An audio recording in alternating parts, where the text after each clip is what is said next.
lähme teeme koos männilimpsi. Selle jaoks korjame metsast kõigepealt okkaid. Okkaid korjame erinevalt puukstelt, erinevatelt puudelt ja mitte ühte oksa liiga paljaks.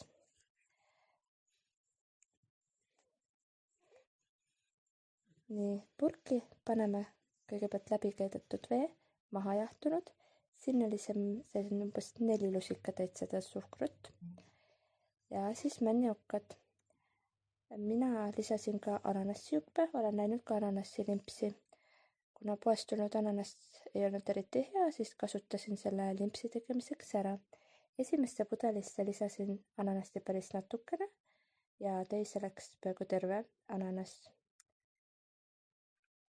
Siis läheb see limps 3 päevaks aknalauale seisma ja 3 päeva pärast, isegi varem, on juba sellised mõnusad mullikesed seal sees.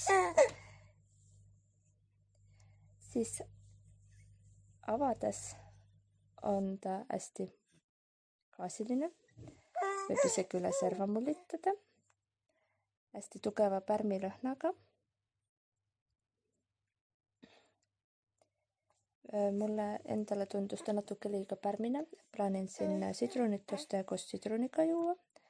Lastele ühele lapsest maitses väga, ta jõi pool klaasi sellist ära, teisele ei maitsenud. Võib ka lasta selle klaasi läbi sööle, siis ei tule neid pudikesi sisse.